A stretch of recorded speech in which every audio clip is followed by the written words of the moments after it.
Excellences, Monsieur le Président de la République, chef de l'État, Honorable Monsieur le Président des deux chambres du Parlement, Excellences, Monsieur le Premier ministre, chers frères et sœurs dans le Christ, à vos titres et qualités, à l'occasion de cette célébration eucharistique d'action de grâce pour les 100 jours de gouvernement de notre République, le président de la CENCO, son Excellence Monseigneur Marcel Outendi, me charge de réitérer ce que tous les évêques ont reconnu et salué dans leur dernier message du mois de juin sur le gouvernement qui travaille sous l'impulsion du chef de l'État, à savoir des bonnes initiatives identifiées dans les différents ministères pour améliorer les conditions de vie des Congolais.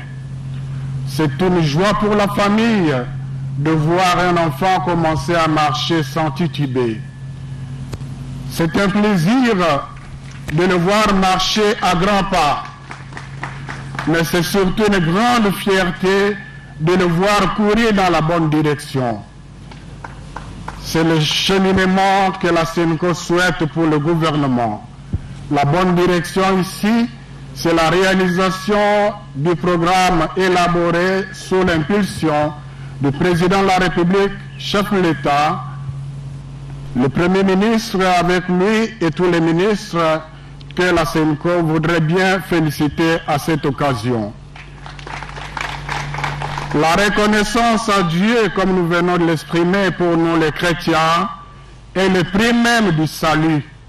Souvenez-vous des 10 lépreux qui ont été guéris à cause de leur foi, mais parmi eux, un seul. Mais alors un seul qui, en plus de la guérison, a été sauvé. Les 9 autres, où sont-ils? Toi, va, ta foi t'a sauvé. Nous encourageons donc nos gouvernants à continuer à mettre le Seigneur au centre de leurs activités et continuer à lui être reconnaissant pour tout ce qu'il fait et continuera à faire pour le bien du peuple congolais, surtout pour la gloire de Dieu. Amen.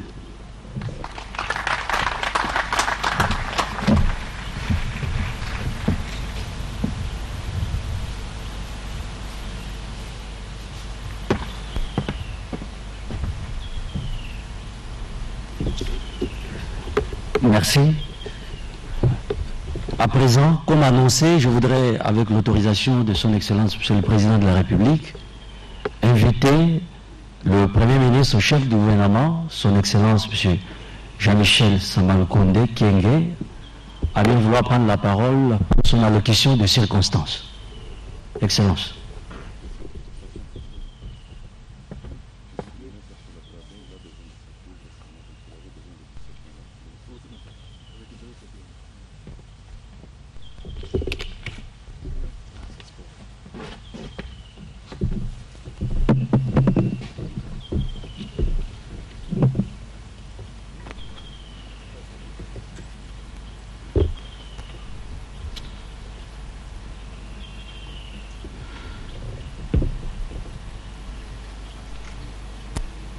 Excellences, Monsieur le Président de la République, chef de l'État, avec l'expression de mes hommages les plus déférents. Honorable Président du Sénat et de l'Assemblée nationale, Leurs Éminences, Messieurs les abbés célébrants,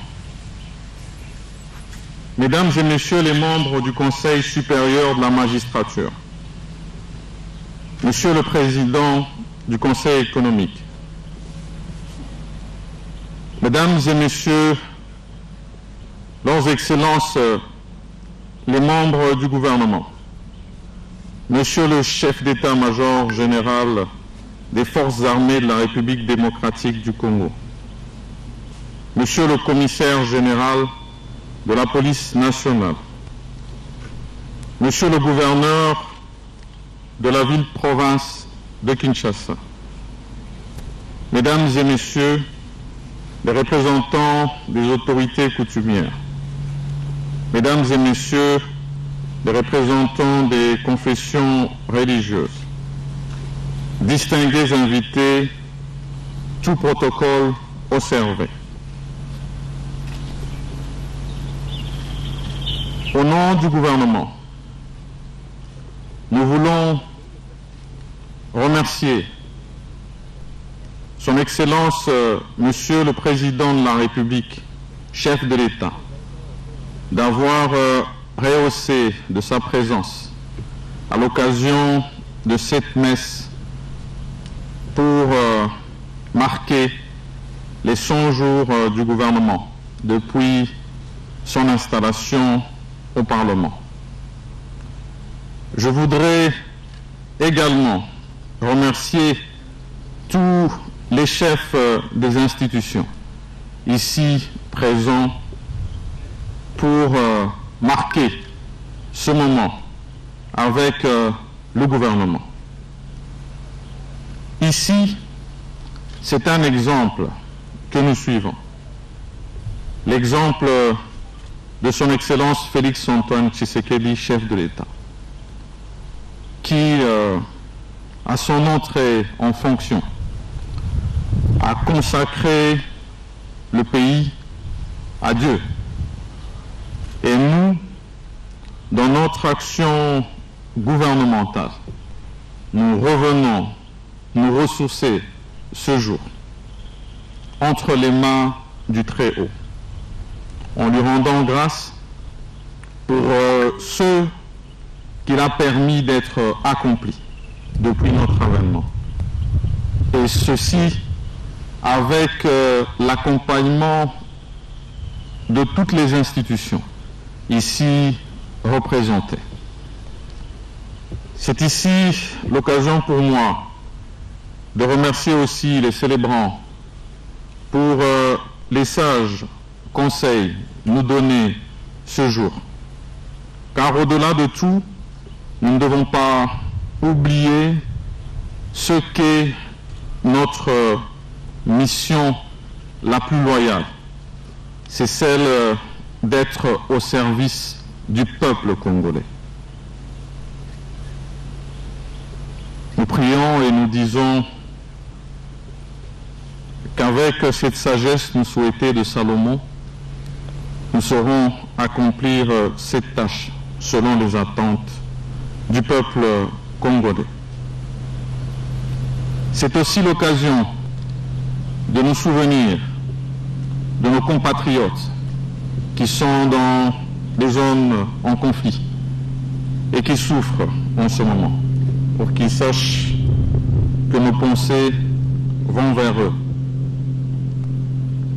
Nous avons fait une évaluation de notre travail parce que nous avons ce besoin de redevabilité en tant que gouvernement. Et au sortir du séminaire que son Excellence, Monsieur le Président de la République, a bien voulu clôturer, il y a de cela quelques jours, le gouvernement sort plus déterminé à accomplir son devoir tracé à travers le programme du gouvernement tel qu'énoncé par la vision du chef de l'État. Aujourd'hui, nous voulons notre action beaucoup plus sur le terrain. Et nous voulons, à l'instar de son Excellence Monsieur le Président de la République, réitérer ce message d'espoir, de cohésion nationale autour de notre pays, la République démocratique du Congo. Merci encore à tous d'avoir été ici ce jour avec nous et que Dieu nous bénisse tous. Je vous remercie.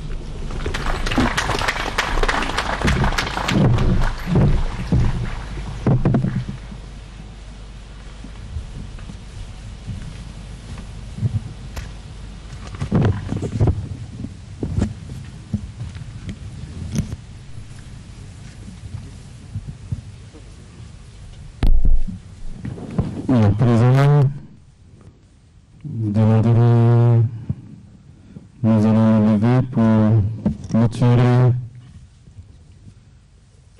Je saisis l'occasion, après avoir remercié toutes les autorités, de remercier les amis prêtres qui ont concélébré à cette Eucharistie. Les membres du choral, de la chorale de la paroisse Saint-Luc en campagne. Comme dit au début de la messe, la paroisse de son Excellence du Premier ministre. Et nous qui avons présidé à cette Eucharistie avec beaucoup de joie, et avec une promesse que nous voulons vous faire, c'est celle de continuer de prier pour chacun de vous.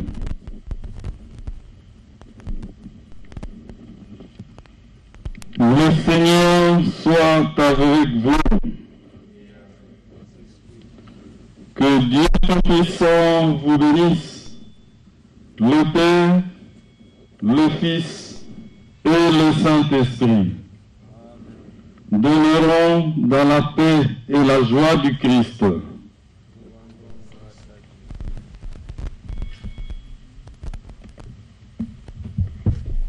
Par les cieux devant toi, splendeur et majesté, par l'infiniment grand, l'infiniment petit, et par le firmament. Nous allons rester en place pour permettre à son Excellence, Monsieur le Président de la République, accompagné de chefs des institutions, de se retirer. Nous rappelons également voilà, mesdames, messieurs, la messe d'action de grâce de 100 jours du gouvernement Jean-Michel Sama Lukonde Kyenge vient de se terminer avec des messages forts, notamment du célébrant du jour, l'abbé Kikonda, n'est-ce pas, curé de la paroisse Saint-Luc de ma campagne, de la commune de Ngaliema, qui a invité le gouvernement, disons les membres du gouvernement, le Premier ministre, à beaucoup plus de sagesse, à beaucoup plus d'intelligence pour conduire à bien le gouvernement, la mission qui leur est confiée par le chef de l'État, n'est-ce pas? Et puis l'abbé Chollet a utilisé une anecdote que j'ai beaucoup aimée. Il a dit que le bébé Giscard, le bébé a déjà commencé à marcher. Ce qui est plus important, le bébé marche sans tituber. C'est déjà un bon signal, Giscard Koussema. En fait, c'est pas dans les 100 jours qu'on devrait voir tout le résultat des missions assignées au gouvernement. C'est dire qu'il y a une évaluation, certes, à faire à mi-parcours, mais il faut donner un peu plus de temps au gouvernement, comme cette anecdote d'un bébé qui apprend à marcher en titubant, il apprend à courir et puis à courir dans la bonne direction. Donc nous pensons que le gouvernement de la République est comme ces bébés qui grandit, qui apprend à marcher. Il arrivera un moment où il va prendre la vitesse des croisières, un autre moment où il va également apprendre à courir. Donc en 100 jours, beaucoup de choses ont été faites, nous l'avons dit, par rapport à la mission qui lui avait été assignée. La toute première était de pouvoir restaurer la paix dans la partie est de la République, et la première décision prise par le gouvernement de l'Union sacrée était justement de pouvoir décréter l'état d'urgence. Des mesures exceptionnelles ont été prises et puis des actions de terrain se sont multipliées afin de venir à bout de cette insécurité. Il est vrai que à mi-parcours, beaucoup a été fait sur ce plan-là, mais beaucoup reste encore à faire, et c'est un travail de longue haleine. Le plus important est que tous les moyens, toutes les intelligences ont été mobilisées pour cette question. L'autre mission qui avait été confiée à ce gouvernement, c'est celle du social. Oui, le social des Congolais préoccupe effectivement le gouvernement de la République, qui a pris une série de mesures dont le résultat commence à venir. Mais on les sent tout de même à travers cette stabilité. stabilité sociale. Chaque fois qu'il y a un problème, il y a les dialogues sociaux qui est engagé. Dernièrement, c'était au tour de médecins qui avait déclenché une grève, et tout de suite le gouvernement a pris à bras le corps ce problème qui a été aussitôt résolu. Le gouvernement de la République a été mis à rude épreuve après cette catastrophe naturelle survenue dans la ville de Goma. Le monde entier en a parlé et le gouvernement est arrivé. Aussitôt après, il s'est installé, a pris des mesures. Le président de la République est également arrivé. Et aujourd'hui, Goma a retrouvé son ambiance d'antan. Donc, beaucoup d'actions ont été faites. Le Premier ministre, chef du gouvernement, aura le privilège de s'adresser aujourd'hui à travers la RTNC, à travers une interview exclusive qui sera diffusée ce soir. Il aura le temps de revenir en détail. Donc, en 100 jours, il y a pas mal de projets qui ont été lancés, d'autres projets qui sont en cours dans le domaine de l'énergie. Il y a quelques jours, le président de la République était dans la périphérie ouest de la capitale pour lancer les travaux de réception du courant électrique à travers le poste de CPA. C'est aussi pour améliorer le vécu quotidien des Quinois, mais dans l'entretemps, des travaux de recul s'effectuent aussi au niveau de la régie des eaux afin de favoriser la desserte en eau dans cette mégalopole. Mais il n'y a pas que Kinshasa. Un peu partout, il y a des chantiers qui sont en cours et les résultats seront très visibles dans le tout prochain jour.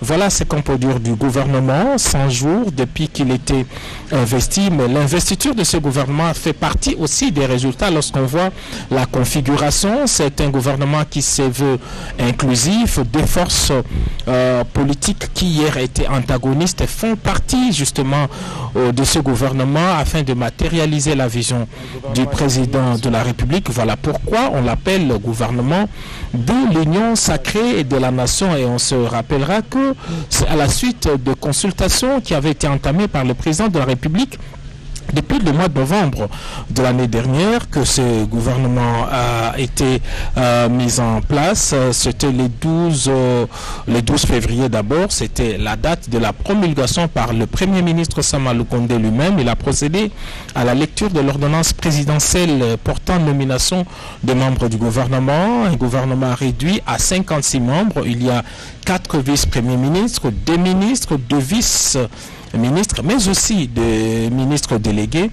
Ce gouvernement s'est donné comme principale tâche, nous ne cesserons de le rappeler, la restauration de la paix dans la partie est de la République démocratique du Congo, l'amélioration du social, l'instauration de l'état des droits, mais c'est un gouvernement dont le programme se décline en 15 piliers. Voilà ce que nous pouvons dire, Oscar Mbal Kaïch. Voilà, Giscard Koussema, vous l'avez dit, si bien dit, il y a un programme spécial ce soir. Le Premier ministre va donner, il va s'exprimer sur son action, sur les axes prioritaires de son programme, le programme du gouvernement de la République. Déjà, dès sa prise de fonction, il avait annoncé que la sécurité et les retours de la paix, la restauration de l'autorité de l'État dans la partie est de la République démocratique du Congo seront donc la priorité de ces priorités, ce qui est chose faite, vous l'avez dit, l'une des premières décisions prises aussitôt après l'installation du gouvernement et la première réunion du Conseil des ministres, c'était l'instauration de l'état de siège dans les provinces du Nord Kivu et de l'Ituri. Ce qui est fait aujourd'hui, ces deux provinces ont comme gouverneurs, des gouverneurs militaires, des autorités provinciales militaires, des maires de villes militaires. Au Nord Kivu, c'est le lieutenant général Constant Ndima qui dirige la province du Nord Kivu, et en Ituri, c'est le lieutenant général Johnny Luboyan Kachama, les effets sont là, reddition des groupes armés qui opéraient, qui semaient l'insécurité dans cette partie, et continuent à se rendre, à déposer les armes, et aujourd'hui le gouvernement prend à bras le corps la prise en charge justement, permettez-moi l'expression, des déplacés internes dans la partie est, notamment à Nitouri. Les réfugiés internes ou les déplacés internes sont évalués à plus d'1 million de Congolais qui sont en train d'errer ça et là. Et le gouvernement a pris la résolution de les prendre en charge, surtout pour ceux-là qui ont pris l'option de retourner dans leur milieu respectif. Et sur le plan social, Pati Tondongo, un train de mesures a été pris justement pour accompagner la population, pour que les habitants, les Congolais, puissent vivre vraiment le social comme il se doit. Tout ce qu'on peut demander aux Congolais, c'est d'être patient. On a